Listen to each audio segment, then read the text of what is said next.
Hey everyone, welcome to a midweek episode of Prime Lenses. I'm making a bit of a habit of this anytime someone I know makes a book. There may well be another one coming up as well.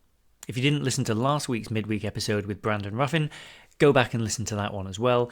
He was lovely company, and I love sitting down with people when they're making books because they reflect upon their work. And I think it's good for us all to think about time and progress and making things together and hear how other artists and creative people do it too. Phil was fantastic company. I always love talking to Phil, and so I hope you enjoyed this little catch up with Phil Penman. With print being such a big deal for the show, and with talking so much about making books and making images and how the end point for an image should be a printed thing, which I think I believe, from talking to a lot of people, and I think it's an important end point. How do you approach starting a book? Like, do you have a theme in mind and it sort of pops into your head? Because you're out on the street so much and there was such a breadth of imagery in this book that I'm interested in how this one comes about and how you know it's time, I guess. I think this is kind of the prequel for something else that's coming as well.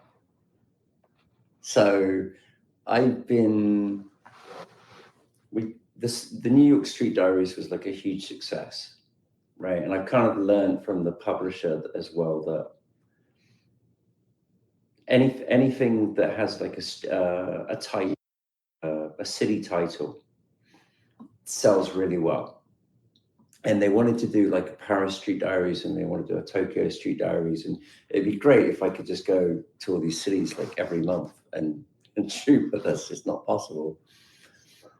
So I know where we want to go with this, but I was like, look, I'm just not ready to do like a Paris Street Diaries or a Tokyo Street Diaries. So, whatever I put out, it needs to be good. But I have 20 years worth of work shot in all these different cities all around the world. It would be great to use that as kind of an introduction to a lot of these other places that I go. So I'm not saying that I'm going to go and do a whole book on Dorset or anything like that just yet, but that was the idea behind it. It was like, I think I have a good enough body of work to be able to put out a good book, and that's how this one came to be. But it was stressful going through like 10, 15,000 images of these different cities, and also because the timeline of putting this together was so fast. Yeah, because it does seem like you've had one out relatively recently as well. When was the last book? Was it last year? Oh, have I 2023 lost you? was the That last is the question. book. Okay, but every couple of years is fairly rare, isn't it?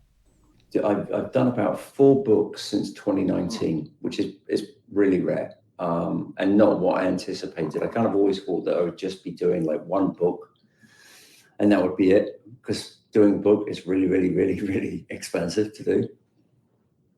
I did my first book in like 2019. Then I took a big gap from doing books. I kind of had a pretty bad experience, to be honest, with the first book. Not from a sales point of view, but other stuff that's related to publishing. And got the opportunity to do New York Street Diaries with Tenoyas. When I approached them, kind of like it was a cold email that I wrote to them, and I think at the time they were looking to see like maybe working with photographers that had like large followings, like personal audiences. So we did New York Street Diaries, put that together. That was a huge learning curve, learning from that and like, putting a book together.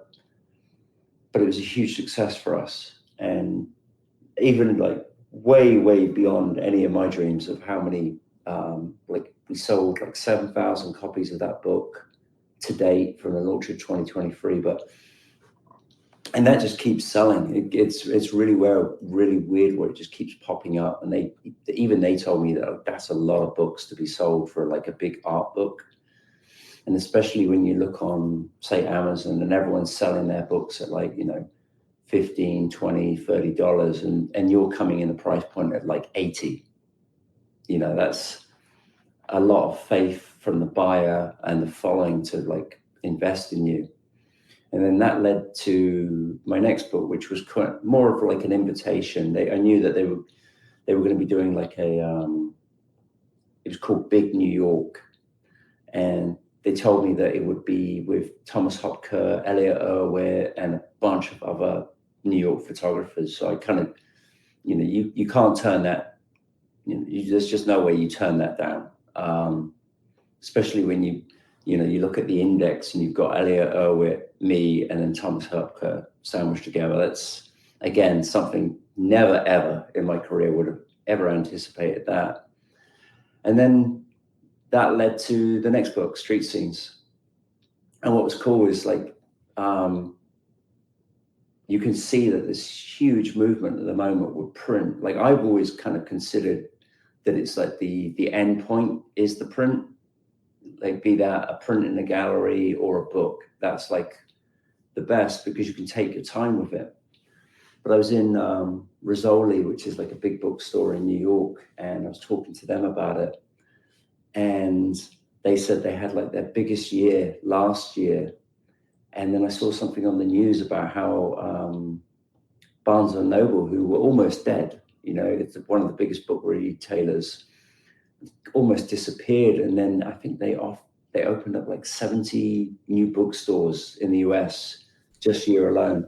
Totally not what you would expect as well. But I remember years ago hearing something that was that when someone took over at Waterstones, they were interviewed for Monocle magazine, and they were saying about the conventional wisdom was retail was dying and everything was going to go away. And his point was, and I think it's borne out by what you're saying, who would you bet on? Would you bet on the person who has no relationship with the customer really? It's just all a decision based on price. Or would you bet on someone who you can start to build a relationship with, and they can come in and see you, and you can go, I noticed you like that Phil Penman. He's got a new one out. Or if you like Phil's work, maybe you'll like this. Do you catch people and you can start to educate them, or just encourage? It's like being a sommelier but for books, and you can just sort of encourage them down that road. That's really reassuring. That must be quite exciting to you as an artist as well, to know that there's an appetite out there. Oh, it's amazing. I think one of the stories I was reading was that with the Barnes and Noble, for example, is that they were letting like each story curate their own tables. So like if you're interested in like a Harry Potter book, say, then the books that they're gonna put around it, it's all gonna be very much curated by the staff as well. So like from a photography point of view, like you said, it's okay, if someone's into my work, then they might say, okay, well, I know that you like that kind of work. Maybe you're going to like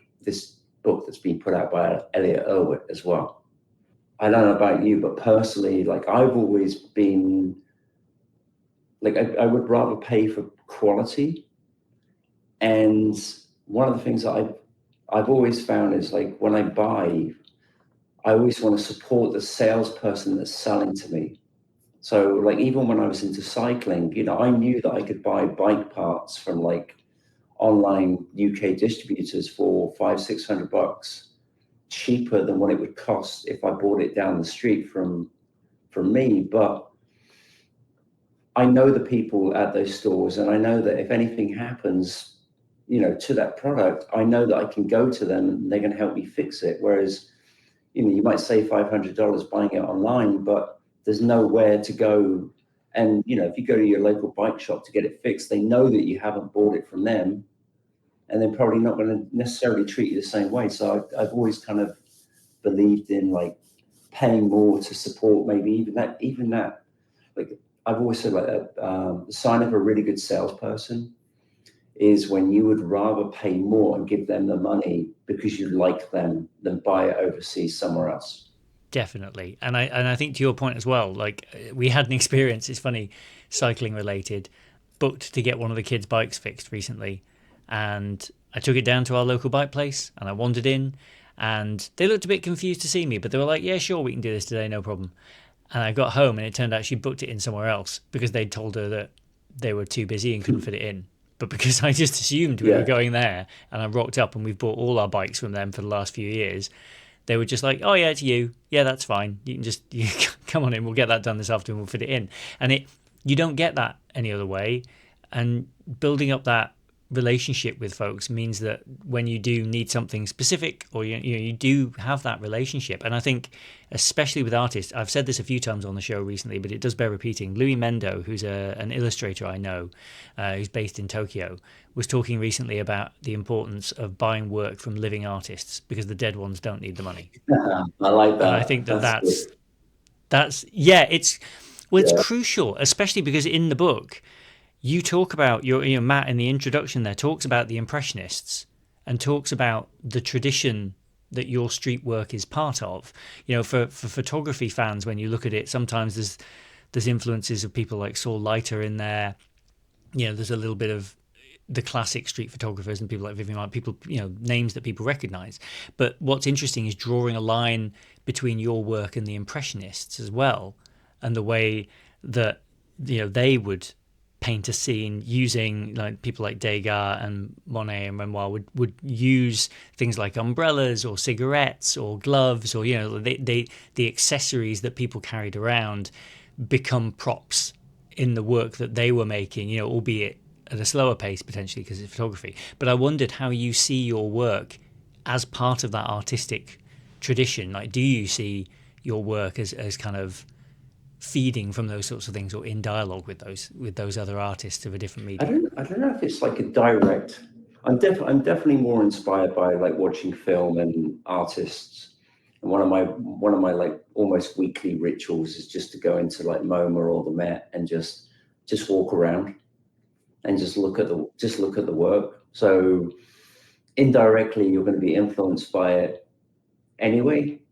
And I kind of grew up. Both my mum and dad are both huge art buffs. So even growing up, we used to have like a Turner on the wall. Not the real one, but like a print of a Turner. And he would always, like, whenever we would go to London, it was literally like we'd just be marched around the museums or the galleries or the Tate or the National Portrait Gallery.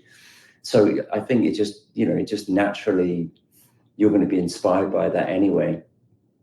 And I have to shout out to Matt Seaton, who wrote the foreword. He's unbelievable journalist, and kind of fortunate to have him writing my forwards, because there's no way I could write like that.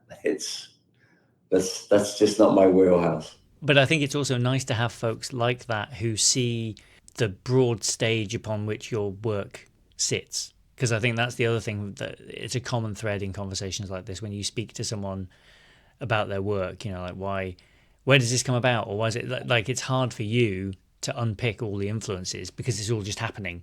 And then because the other thing that's really stand out about your work is that I just look at some of the images and I don't know how you, like, the timing is just the thing I admire as much as the subject and composition and the other things. Like photos like the dog looking at the burger in that guy's hand when he's walking towards you. Like, you have split second timing in a way that is just delicious. Whether it's that, whether it's the one of the other ones, like the umbrella at the top of the stairs, which I really love, which is just that feels like if I got even close to a shot like that, I'd be like, well, that's a once in a lifetime. I'm never getting that again. But you've got pages of them, which is really exciting, and that there's such variety in the book. And I guess that's because you've pulled from what, like 10, 15 years worth of images here, Yeah, more. I think the earliest images in India and Kashmir in 2004. That was the earliest stuff. So yeah, like Yeah. 20, Wow. 21 years worth of work in there.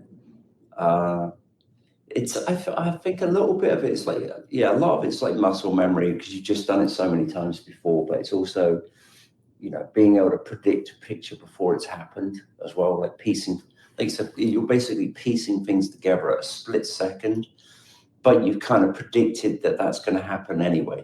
Like you kind of see the elements kind of playing together, like, people approaching you, and then you're trying to predict, all right, well, what's going to happen. And then sometimes we said, if you're really, really good, you can actually make pictures happen. I'll give like an example of that. I saw like a car coming up Park Avenue with these kids kind of screaming out the window, and they had like a lot of character to them. And you almost want to try to figure out how you can get them to ask you to take the picture. So I crossed over, they got stuck at the red light, and I'm just stood there. I'm not asking them anything. I'm stood there with my camera out, and then all of a sudden they asked me, "Hey, would you take our picture?" And it made for like a really cool street portrait of them in the car, but you've deliberately placed yourself right in front of them. And because I saw that they were making so much noise and they were really getting into it, I kind of figured maybe they might ask anyway. And you're just lucky that it played out that way. A common thread again in these conversations is that the more people work, the luckier they get. And I think that's an example of that, kind of like you can read that scene, and however many times it doesn't come off, but the times it does, it's definitely worth it, you know? The other thing I wanted to ask you about, actually, and this is something we've touched on a few times, Phil, some of these photos appear to be in color. Now, I don't know if you're aware of that, Those but goddamn cameras, man, they just malfunction all the time. What can I say? yeah, but it's lovely to see. I was talking to someone else. Ted Forbes is an upcoming guest. I Oh, was talking to him cool. last week, and we were talking about this book actually. And Ted, also an admirer of your work, and we were discussing how sometimes your color images, like the one that's chosen for the cover with the traffic lights, is almost mono in some way. Like the color you've It was chosen and all the color that's perfect then. emphasized in That's the what you're image. telling me. Almost perfect. Well, that was what I was wondering. That's what I was wondering. It's like, how do you? I guess because this book was more of a collection rather than one with a very specific goal. Are you kind of are we seeing Phil entering a color period? Ooh, ooh, ooh.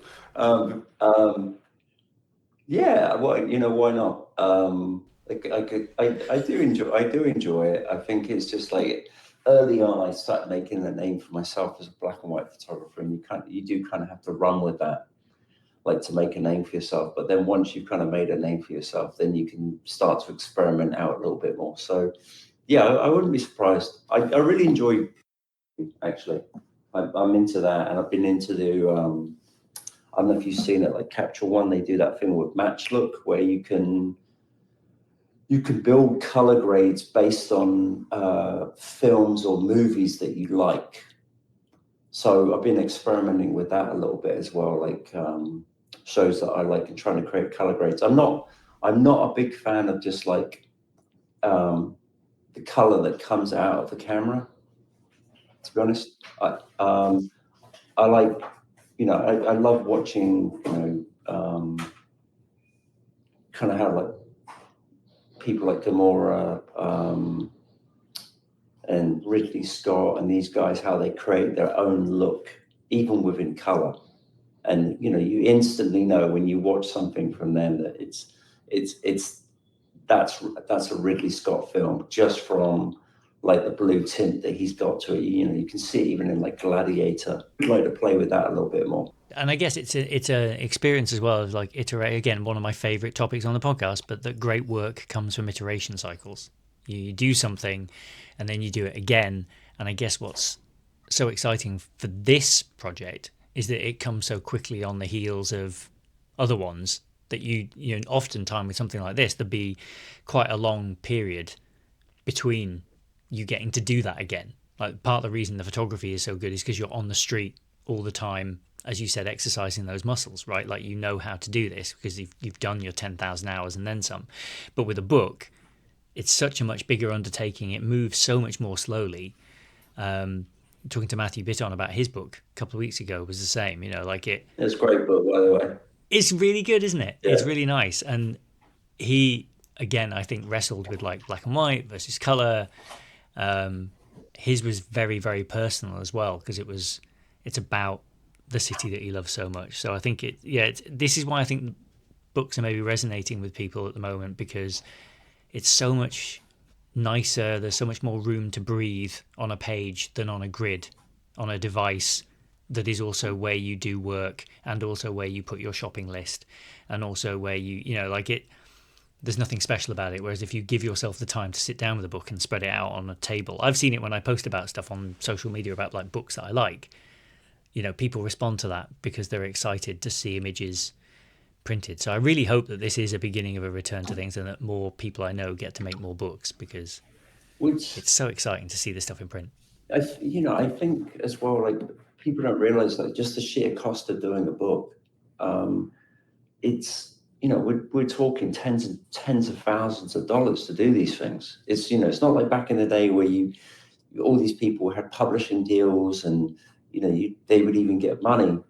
Um, if you find yourself in a position where a publisher is going to pay for you to do a book, you say yes. It's just so few and far between now. Like I think publishing deals, like within the art world, photography at least, it just then almost non-existent. And I was obviously, my first book that I ever did, that cost me an absolute fortune to do.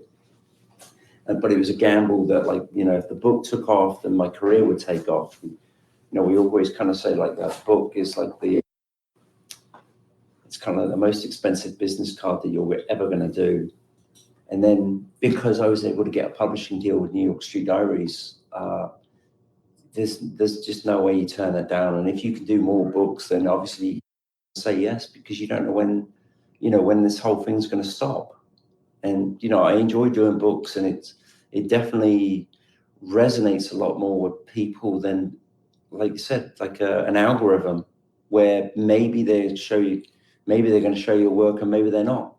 This one is the people that are buying the books, they're invested in you anyway. They like your work. And then also it's a place that you can show all the other work that you don't necessarily don't get the chance to show on social media because the algorithm kills it. It's so many of the works of like people we think of as the greats, created their own luck by self-publishing a bunch of stuff Yeah. at a period of time when people weren't pulling in photography. Or you think of folks like, again, Ted and I talk about this on a future episode, but when Ralph Gibson was making his work, no, museums didn't want photography. They didn't think it was an art form, and so he was self-publishing stuff to create the buzz and to try and create a bit of excitement around what they were doing. Oh, look, well, it's a book because people respect a printed thing. And I think you are absolutely right that it's like a massive business card, because if you've gone to the trouble, the number of steps involved in signing off, it's the same with movies. If you actually manage to get something made, irrespective of whether it's actually good up to a certain point, it's like, well, they got the budget together and they produced a thing and it was in theaters and it was promoted. Like, that is, historically at least, it's quite hard. Oh yeah. So if you've done something, it's all, we sit and look at media, like if you're a film fan, big movies come out and people go, oh, it wasn't very good. It's like, yeah, but everything got done. It got made, it got marketed, it got produced, it had big names in it. Like, that actually in and of itself is probably an indicator that like the next thing will be really good. Or rather, and I think it's what's lovely about in your case is that thankfully your stuff's found an audience really quickly, which I think is fantastic, and you're going to get to do it again, and hopefully you'll get that runway, and we'll see whatever these other projects are that you were sort of teasing at the beginning. Right. Yeah, I think like I'm really lucky that I have a really good team that I work with now as well. Like, so finding a good publisher, that's really, really tough to do. There are definitely a lot of publishers out there that are quite willing to take advantage of artists. I think artists in general get taken advantage of. I'm not sure why, but finding a good publisher, and then like Anya, the letterist who designs all the books. I've been working with Anya for 10 years, and then Lou Proud, who's the curator. Like Lou did. She did the New York Street Diary. She curated that one as well, and then she's done about 3 or 4 exhibitions for me. And then obviously working with Matt Seaton again, and it definitely sped up the workflow. Like the timeline on this was, I think we started discussing in maybe December, and then it was like, okay,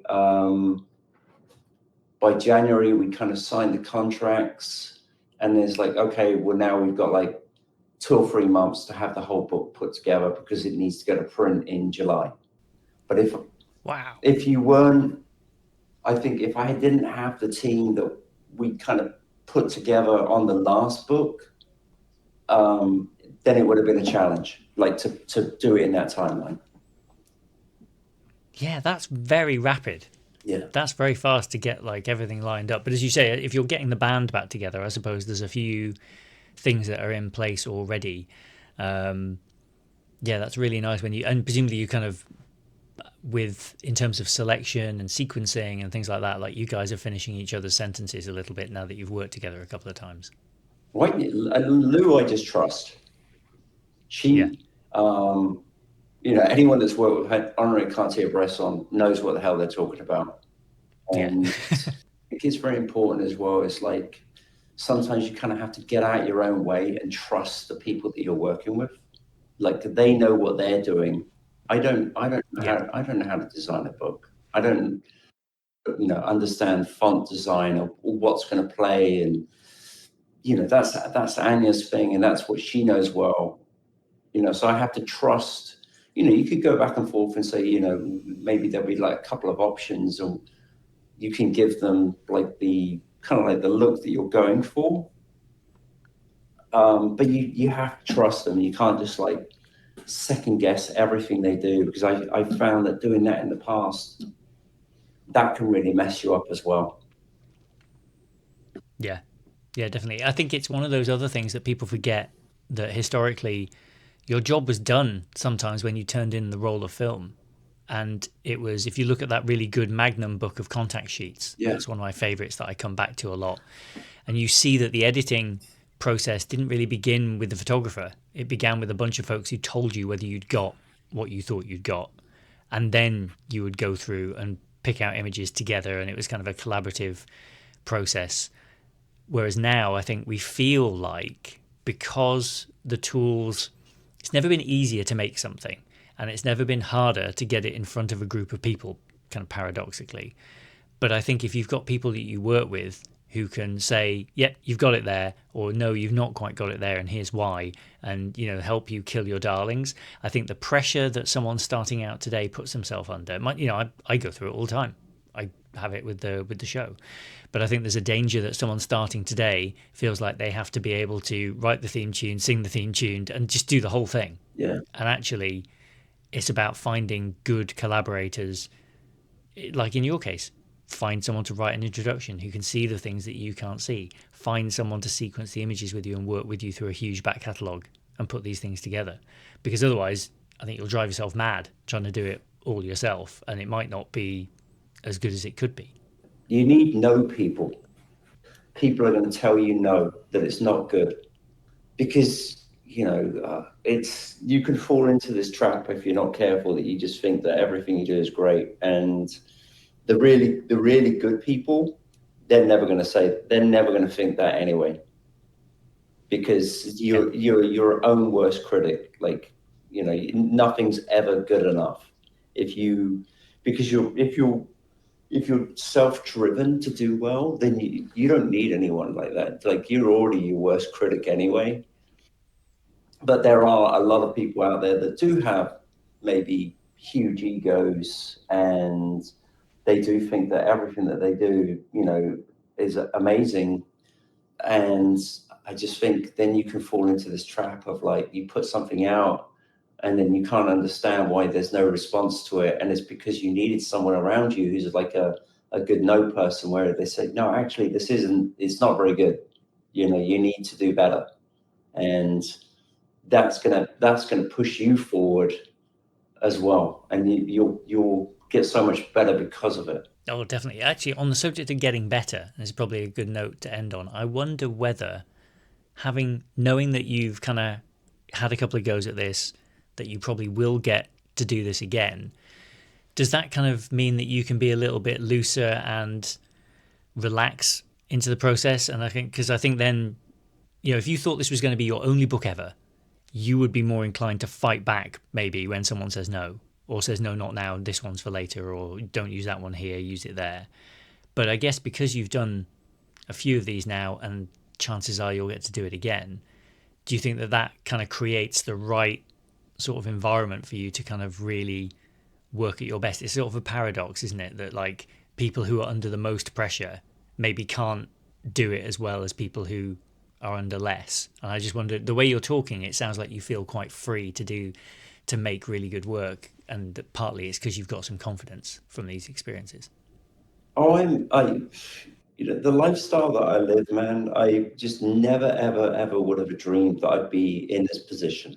Um, like it's really weird. I had like an email from my old lecturer, Keith, when I was in Reading College, and I hadn't spoken to the guy in like 30 years, and he'd seen an article about me in Black and White Photography magazine, and he emailed me out of the blue, and he actually went and bought the book, the new book, and he just said, like, it really is an amazing tomb, and I'm very proud to know that a photographer from Reading College produced this as well. And when I look back, when I was like 16, 17, if I'd ever predicted that I would be, in New York City, but like a working street photographer, not even, I obviously I've been in the photography world since I was like 18 working. But to be able to make a living and shoot the things that I want to shoot and be able to teach people the stuff that I've learned over the years, like never in a million years would I've ever predicted that. And so it's like, it's all, at this point, it's all gravy, to be honest. I love that. That's fantastic. It must have been really, really exciting for him to see you making that kind of progress. But it's exciting for me just to see, all the messages you get on through Instagram, social media, like from people all over the world that are buying your book, and Mm. they take so much from it, or that they're inspired because they want to do it themselves. And that, that in itself is very fulfilling, because that the bigger that you're getting as a photographer as well, like the more the audience is building, the more people like the story along as well, which is nice. And I'm really lucky that I have like such a huge like support group. Let's put it that way. They're like a huge support group Yeah. that kind of keep me inspired to carry on doing what I'm doing. Well, there we go. It's all about teamwork and the friends we made along the way, as it turns out, which is what I try and kind of put out into the world with this thing is that, like, it can be a very solitary thing making pictures and trying to be a creative person. And I think the reminder that you need to kind of get together with like minded folk and kind of have a team. It takes a village, doesn't it? Well, I think like we met, what was it, over the podcast last time, but then we got to meet in Mm. Germany, and then like Yeah. there's this huge community of photographers as well that do support each other, which is really Yeah. rare. Like the event Wetzlar, the 100-year anniversary, that was such a cool experience because it was like everyone is very supportive of each other, and a lot of photographers out there, they kind of like, I don't know, like negative or bash each other. Like you see it on social media, and it's like can be very Mm. negative. So if you are Yeah. like solitary and you're out there and you don't have that support group around you, it can be very, very frustrating. So you want to be around people that want you to do well, and if you've got people in your life that are kind of negative naysayers and they're putting you down, that you don't need them, man. There's so many good people out there as well that are very supportive, and I think the group that we're all in, um, many of the same people that I know. The group that we're all in, I think it's a very good group, and it's great that we can all bounce work off each other and support each other's books as well. Definitely. That's what you need. Well, thank you for taking some time to kind of be on the show because you've always been very supportive of me and this ridiculous project as well. So I really appreciate that. It's always lovely to talk to you, and I love the book, and I can't wait to see what kind of the next, what the next Phil Penman project is. You'll have to come back on here and talk about it. I have to say the same thing, man. It's great to see what you're doing and like seeing how it's getting bigger and bigger and bigger. And like I said, however I can support, man, it's great that you're doing it.